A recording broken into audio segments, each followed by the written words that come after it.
안녕하십니까. 사회복지학개론을 담당하는 고병갑입니다. 이번 시간엔 쌈 시리즈 단원별 문제 풀이를 진행을 할 겁니다. 그래서 여러분들 교재 보시면서 그중에 핵심이 어디에 맥을 둬야 되는가를 가지고 여러분들이 주의를 집중하시면 되겠습니다. 자, 첫 번째 문제 듭니다. 사회복지 개념에 대한 설명으로 옳지 않은 것은, 자, 나온 지가 제법 됐습니다만 좀 맥이 있어서, 광의적 개념으로서 사회복지는 모든 사회 구성원을 사회복지제도의 대상으로 구정한다. 우리가 광의, 협의 이렇게 나눌 적에 여기에서는 지금 객체를 가지고 대상을 누구로 할 것이냐라고 할 적에 협의의 사회복지라고 하는 것은 도움이 필요한 사람만을, 클라이언트만을 대상으로 하는 거고, 광의의 사회복지라고 하는 것은 모든 국민을, 모든 구성원을 대상으로 하는 겁니다. 여기는 모든 사회 구성원을 되어 있죠. 광의적 개념으로서 사회복지는 위렌스키 르보의 개념 중 제도적 개념과 유사하다. 위렌스키와 르보의 개념이라고 하는 것은 제도적 모형과 보완적 모형일 때, 제도적 모형은 전 구성원을 대상으로 하는 시스템인 것이고, 보완적 또는 자녀적 모형이라는 것은 클라이언트만을 대상으로 하기 때문에 광의적 개념은 제도적 개념과 접근이 됩니다.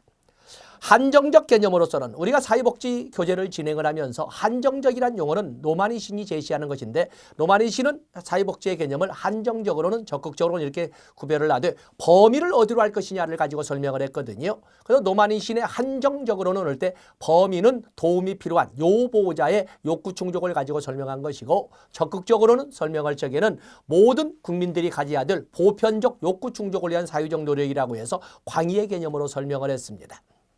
때문에 여기 보시면 사회적 약자를 위한 서비스 모두를 포함한다. 이게 답이 이게 되는 거죠. 그렇기 때문에 한정적으로는 좁은 의미가 받습니다. 한정적 개념으로서 사회복지는 가족이나 시장기구를 통해 복지 욕구를 충족하지 못한 사회 구성원을 지원하기 위한 사적 노력을 의미한다. 한정적 개념은 거의 보면은 결국에 노마니신의 한정적 개념은 좁은 의미의 개념이 되겠기 때문에 여기 보면 위렌스키와 르보의 개념으로 봐서는 자녀적 모형입니다. 4번은 자녀적 모형을 설명하고 있습니다. 그런데 틀린 것은 어디에 있냐면 사적 노력이 틀립니다. 우리는 헌법 제34조 2항의 규정에 의해서 국가는 사회복지, 사회보장, 사회복지 증진에 노력할 의무를 진다라고 되어 있고, 그리고 사회보장기본법에 의해서도 사회보장은 사회보험, 공공부조, 사회서비스를 말한다. 그리고 사회보험은 국가 책임으로, 공공부조 및 사회서비스는 국가 및 지단의 책임으로 행함을 원칙으로 한다라고 함으로써 민간 부분의 영역을 나눠줄 수는 있지만 사적 노력이라고 하지 않습니까? 오늘날 우리는 사회복지라고 하는 것은 소셜, 사회적 목적을 가지고 사회적 책임을 행하는 사회적 노력의 총체라기 모두 소셜이지 사적 프리베이트를 설명하고 있지는 않습니다. 답은 4번 사적이 틀린 겁니다. 사적이 아니라 사회적 노력이어야 됩니다. 이 문제의 맥은 어디에 있냐면 많은 분들이 3번에 자꾸 한정적이라는 개념을 범위로 기준을 잡아야 되는데 뒤에 예방이란 단어가 나왔다 해서 넓은 개념으로 봐야 되지 않느냐 하는데, 여기는 기준 한정적으로는 적극적으로 하는 노마니신의 범위는 노마니신의 개념이라고 하는 것은 범위를 어디로 할 것이냐는 것이지 어디에 시점을 둘 것이냐를 따지는 건 아니거든요. 그래서 함정은 예방적이란 단어가 나와 있지만 실질적인 문제 의도는 범위를 가지고 물어봤기 때문에 답은 4번의 사적 노력이 틀린 것이 되겠습니다.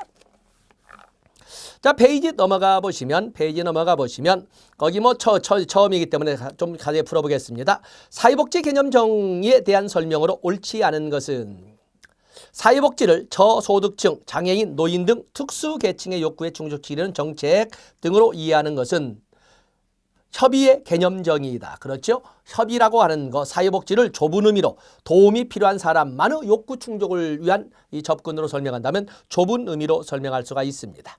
사회복지를 제도적 개념과 자녀적 개념으로 구분하는 것은 사회 내에서 사회복지가 어떻게 기능하냐에 따라서 구분하는 것이다. 제도적 개념은 보편적 욕구 충족을 위한 기능을 수행하는 것이고, 자녀적 개념이라는 것은 시장기구나 가족 기능이 제 기능을 발휘하지 못했을 때 국가가 일시적으로 개입해서 기능을 발휘하는 것을 말을 합니다.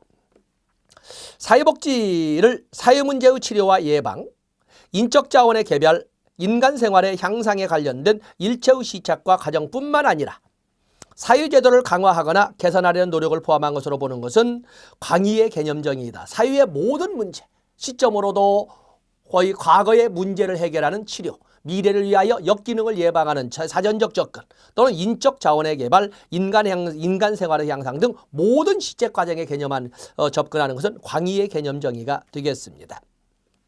광의의 사회복지 개념에 입각하는 것보다 협의의 사회복지 개념에 입각해서 제도와 정책을 실시하는 경우 통합 효과는 높지만 아니죠. 그야말로 재원을 조달하는 사람과 그 재원을 이용하는 사람이 남남이 될 적에 계층 간 갈등은 필연적으로 발생할 수밖에 없습니다. 그래서 이렇게 도움이 필요한 사람만을 위해서 대상 집중성, 목표 집중도를 높이게 되면 경제 효율성은 높아질지 모르지만 사회 계층 간 갈등은 필연적으로 발생할 수밖에 없다라고 설명할 수가 있습니다. 4번은 앞뒤가 바뀐 것이 되겠습니다. 다음에 3번 문제를 보시면 34조, 헌법 34조는 당연히 가져가야 했기 때문에 넣습니다. 헌법 34조에서 규정하고 있는 사회복지권의 내용이 아닌 것은 헌법 제34조는 법 조문을 그대로 여러분들이 암기할 건 아니지만 그래도 큰 틀은 알고 있어야 됩니다. 1항은 모든 국민은 인간다운 생활을 할 권리를 가진다. 사회권의 근거 규정, 보편주의 운영 이념을 설명하고 있고 2항은 국가는 사회보장, 사회복지 증진에 노력할 의무를 진다. 사회보장, 사회복지 증진의 의무는 국가의 의무임을 분명히 하고 있고 또 국가는 여자의 권리과 권리 향상에 노력할 의무를 진다 해서 여자의 복지와 권익 향상에서 여성 복지의 근거 규정이라고 제가 반서를 해드렸고 또 그러면 국가는 노인과 청소년의 규정을 집어넣음으로써 노인 복지와 청소년 복지의 근거를 담고 있고 또 5항에 보면 신체 장애 및 빈곤 등의 노령 등의 문제로 인해서 나오는 소위 장애인 복지의 일부 근거와 그리고 공공부조의 근거 규정을 담고 있고 6항은 국가는 재해를 예방하고 해서 국가의 재해 예방 의무를 우리가 노트 정리를 했습니다.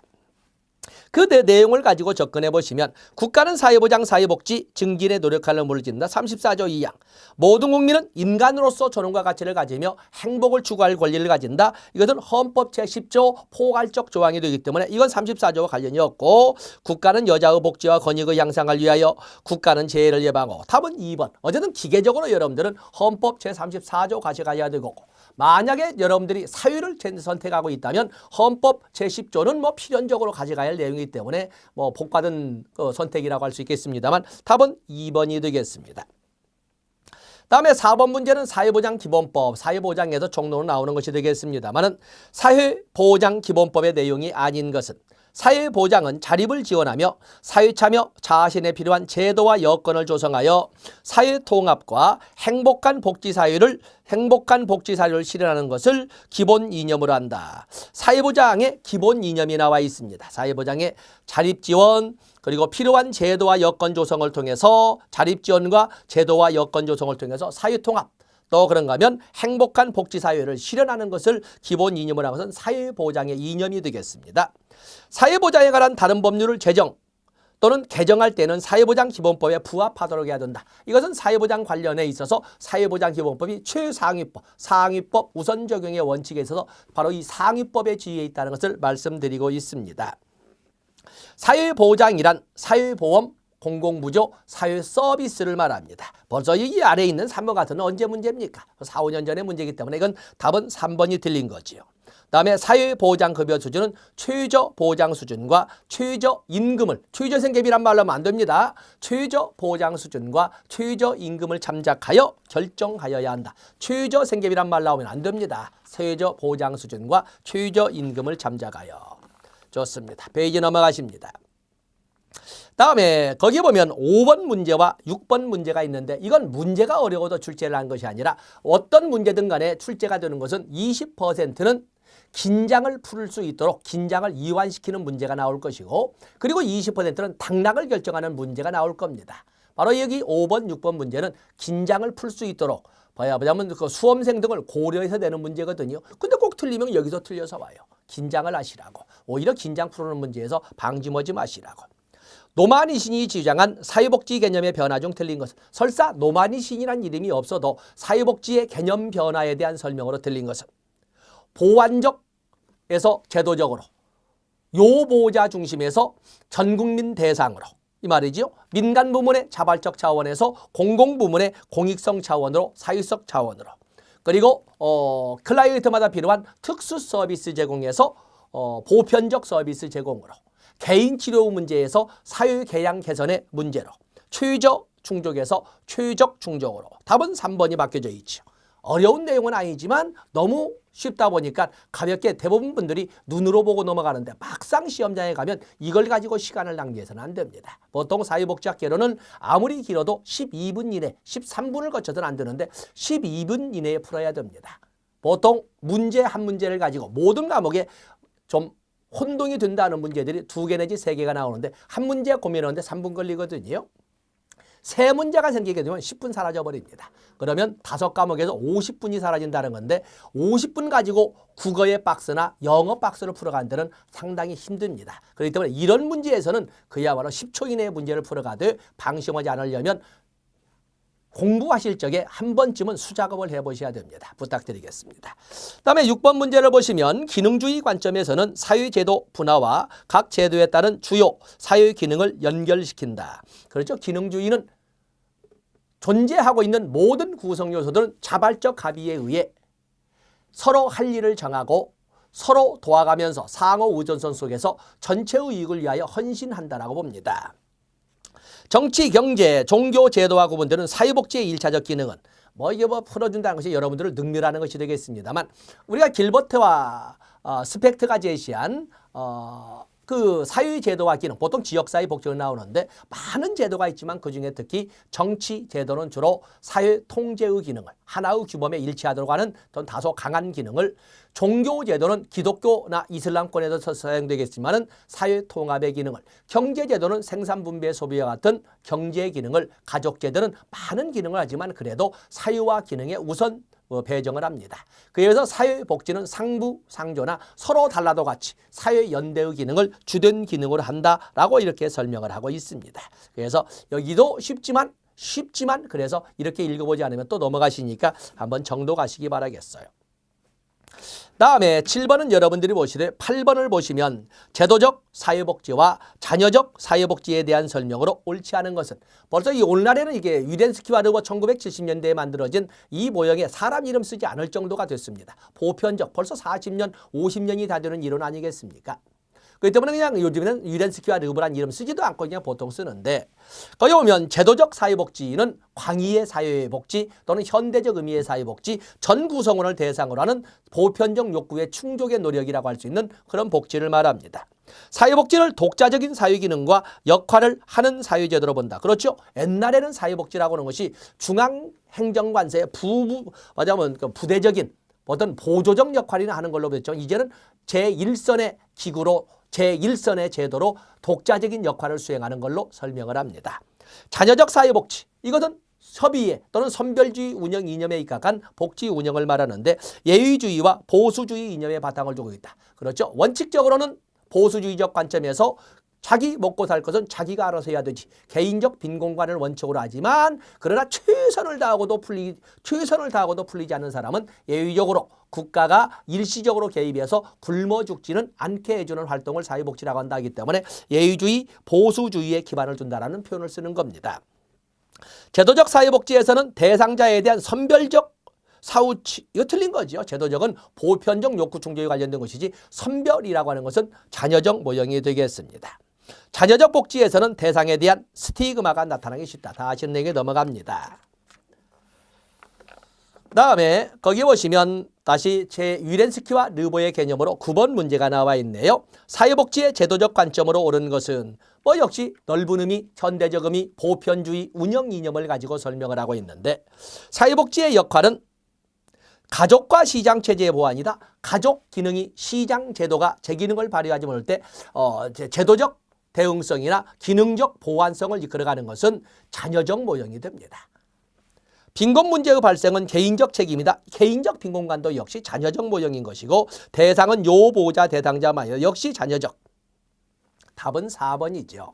그렇기 때문에 제도적 모형이라는 것은 사회적 빈곤관의 입장에서 국민의 한 사람으로서 보편적 욕구가 충족되지 못한 경우가 있다면 국가가 당연히 개입하여 최적 수준의 생활까지를 보장해주는 사회적 개입이나 공식적 개입을 말한다. 이렇게 우리가 노트 정리하지 않았습니까? 사회적 빈곤관, 답은 4번이 되겠어요. 오른쪽 페이지 10번 문제를 보시면 조지와 율딩의 이념 모형에 대한 설명을 옳은 것은, 조지와 율딩이 사회복지의 개념을 정리할 때 본래 4체계로 좀 표현이 영어 번역이 그랬습니다만은 보통 우리가 사유를 이끌어갈 때 개인 가치에 초점을 두느냐 공동체 가치에 초점을 두느냐 할 적에 이 조지와 율딩은 어느 가치에 초점을 두느냐 개인 가치냐 공동체 가치냐 또 그러면 자유와 평등의 양대 가치 중에 자유의 가치냐 평등의 가치냐 이렇게 두 가지를 십자선으로 갈라놓고 분류한 이념이 반집합주의, 공동체를 집합, 콜렉티브란 말을 이렇게 해석했습니다. 반집합주의, 그리고 소극적 집합주의, 페이비안 사회주의, 마르크스주의로 분류했던 것을 1994년에 변형을 시킵니다. 현대적 개념으로 바꾸면서 반집합주의는 신우파로, 소극적 집합주의는 중도 노선으로, 조건부 국가개입주의죠. 그리고 페이비안 사회주의는 사회민주주의로, 그리고 마르크스주의는 마르크스주의로 본래 이념처럼 국가 개입의 정도를 어느 정도 허용할 것이냐, 어느 가치를 선호할 것이냐 하는 문제를 가지고 나눴습니다. 그러면서 새로 이 두 개의 이념을 개입해서 페미니즘과 그리니즘을 넣어서 6개의 모형으로 바꾼 겁니다. 자, 여기는 기존의 문제로 오는데 똑같이 문제를 바꾸어서 반집합주의는 신우파로, 그리고 마르크스주의는 그냥 마르크스주의, 소극적 집합주의는 중도 노선으로, 그리고 페이비안 사회주의가 나오면 사회민주주의로 말을 바꿔서 문제를 풀어가도 아무런 하자가 없습니다. 반집합주의는 소극적 자유를 강조하며, 소극적 자유란 간섭받지 않을 자유지요. 자유 중에서도 간섭받지 않을 자유를 강조하며 현존하는 불평등은 경제 성장에 기여할 수 있다. 불평등을 당연시하는 입장이 바로 신우파 반집합주의가 되겠습니다. 다음에 마르크스주의는 자본주의가 효율적이고 공정하게 기능하기 위해서는 국가에 의한 규제와 통제가 필요하다고 본다. 자본주의가 자본주의를 전면 거부하는 입장이기 때문에 자본주의의 효율적 운영을 가지고 고민하는 것은 오늘날 같으면 사회민주주의 또는 페이비안 사회주의의 입장이 됩니다. 마르크스주의는 자본주의에 대한 전면 거부, 전면 배제의 입장에 있습니다. 소극적 집합주의 또는 중도 노선은 자유시장 체제를 수정 보완해야 된다고 주장하며 톤이나 티트머스가 대표적인 인물을 속한다. 자, 이 소극적 집합주의, 보수주의 중에 좀 변질된 보수주의, 베버리지라든지 케인즈, 갈브레이스 이런 사람들이 해당이 되는 것이고, 여기 나오는 티트머스라든지 토니와 같은 사람은 티트머스나 토니와 같은 사람은 바로 페이비안, 삼인주의에 가까운 사람이라고 설명할 수 있는데 드물게 사람의 이름까지, 교재는 다 적혀 있지만 사람의 이름까지 언급을 했기 때문에 문제를 집어넣어서 계속 이끌어가고 있습니다. 페이비안 사회주의, 오늘날 삼인주의는 국가의 적극적 개입을 통하여 불평등의 대폭 수정을 요구하는 이런 입장을 바로 삼인주의, 페이비안 사회주의인데 여기는 자유의 가치를 한다고 해도 평등을, 자유보다는 평등을, 그리고 자유를 고려한다 해도 적극적 자유를 강조하는 것이로, 거기 오면 복지국가에 대해 반대하는 입장으로 복지국가를 적극적으로 제도화하자는 입장입니다. 복지국가를 반대하는 입장은 전면 부정하는 입장은 마르크스주의이고 원칙적 배제하는 것은 신우파 반집합주의가 되겠습니다. 용도가 다른 겁니다. 그렇기 때문에 복지국가적 입장으로 본다면 복지국가의 원칙적 배제, 그러면 신우파, 복지국가의 어느 정도 우수용, 조건부 수용은 중도 노선, 소극적 집합주의, 복지국가의 당연시, 복지국가의 제도화, 이것은 페이비안 사회주의, 사회민주주의, 복지국가의 전면 거부, 부정, 그러면 마르크스주의라고 이렇게 해석하시는 겁니다. 답은 1번이 되겠어요.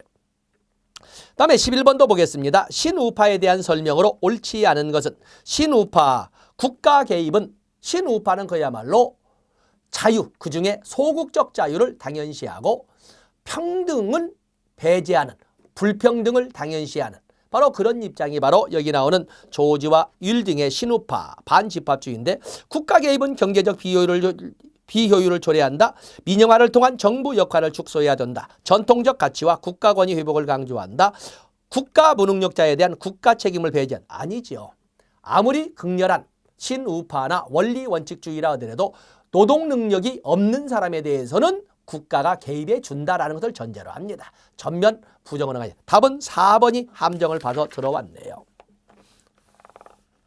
다음에 12번 보시고 13번에 보시면 조지와 율딩의 사회복지 이념 모형에서 중도 노선으로 내용을 들린 것은, 중도 노선은 신우파, 원리 원칙주의인 신우파와 추구하는 가치가 똑같습니다. 추구하는 것처럼 평등보다는 자유를 강조하고 그리고 불평등을 당연시하지만 자유라고 해도 모든 자유가 아니라 간섭받지 않을 자유, 소극적 자유를 선호하는 입장이 바로 신우파가 되겠어요.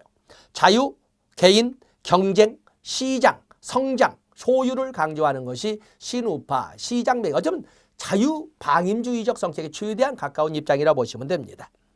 사유가 개인에게 매우 중요한 의미를 가지고 있다고 인식한다. 자, 여기는 좀 놔둬보시겠습니다. 실용주의의 입각하여 신우파와 믿는 가치는 똑같지만 그러나 믿는 가치에 대한 소위 그에 대한 강도가 다르다는 것입니다. 그야말로 원리원칙주의인 신우파는 자유, 개인, 시장, 경쟁, 성장 효율을 맹신합니다. 그러나 중도 노선인 소극적 집합주의에서는 그것의 가치를 똑같이 믿지만 어느 정도의 제재는 필요하다. 지나친 불평등을 어느 정도 수정하기 위한 국가의 개입은 인정해야 된다라고 하기 때문에 인도주의적 측면이고 실용주의적 측면이라고 설명하는 것입니다.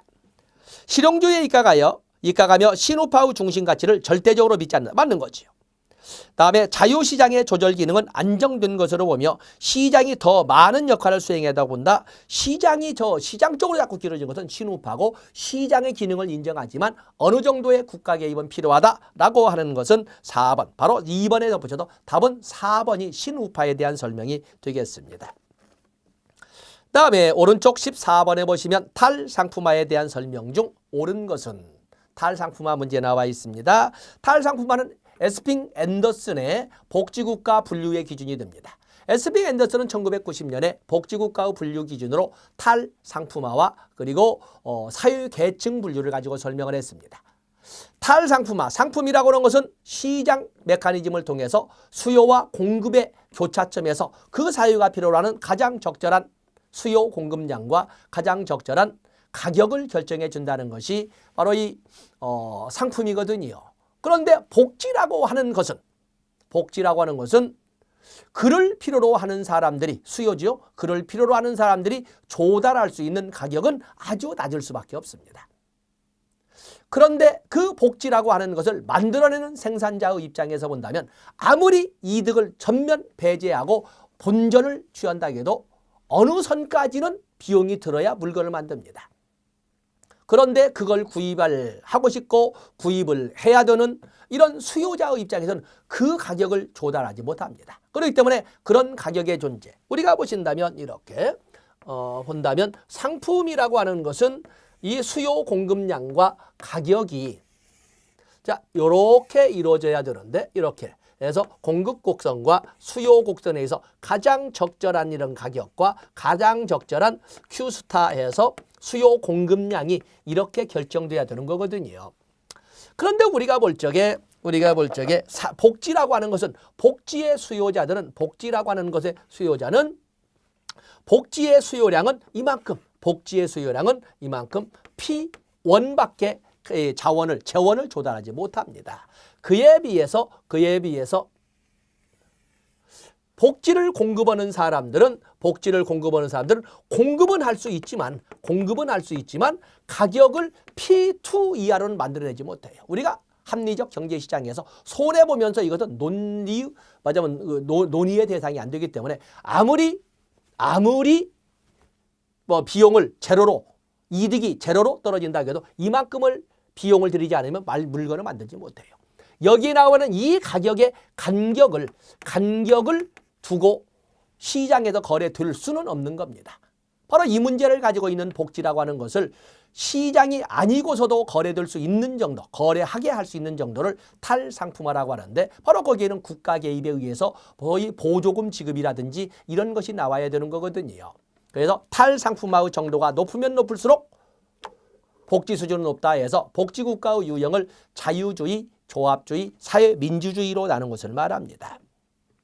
탈상품화라고 하는 것은 시장 기제에 의존하지 않고서도 사회적 욕구나 또는 생활 수준을 유지할 수 있는 기능을 바로 여기 나오는 바로 탈상품화라고 설명하고 있는 것입니다. 답은 2번이 되겠어요. 15번에 보시면 에스핑 앤더슨의 복지국가 유형 설명으로 옳은 것은 복지국가 유형은 탈상품화 정도와 복지국가 정책에 의한 사회계층 체제의 형태를 기준으로 분류된다. 그렇죠?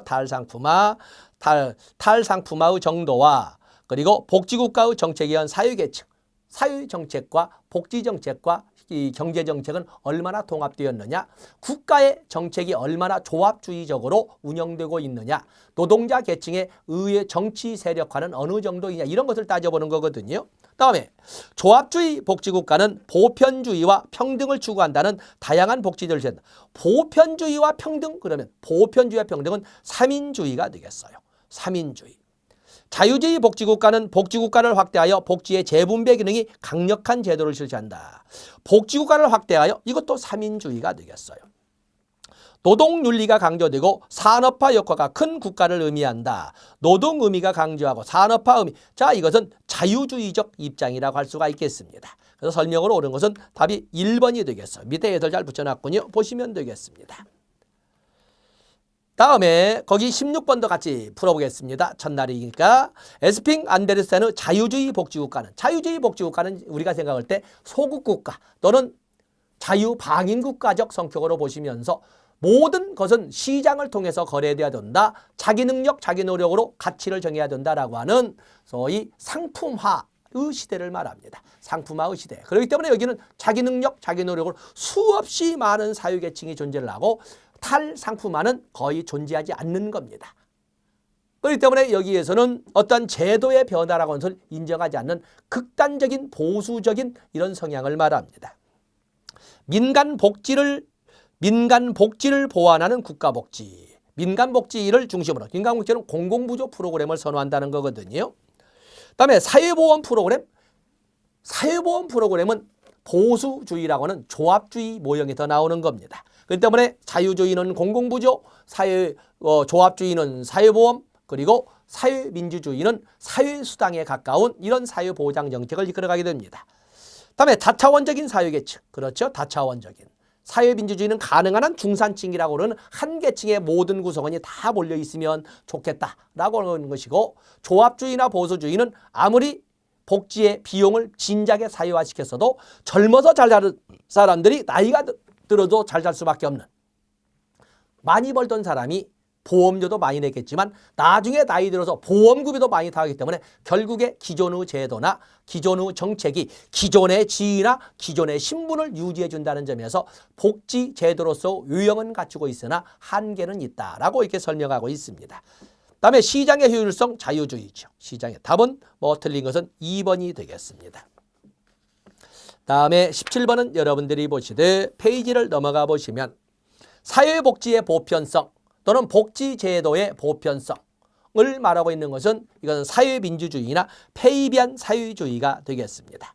신보수주의니 신자유주의니 또는 수정복지주의 이런 것은 자본주의적 성향이 갖기 때문에 여기는 어쨌든 국가 개입의 최소화 작은 정부론을 주장하는 것이고, 그에 비해서 사회민주주의는 큰 정부론, 국가의 적극적 개입을 강조하는 입장입니다. 복지의 보편성은 국가의 적극적 개입을 선호하는 거거든요. 답은 3번이 되겠습니다.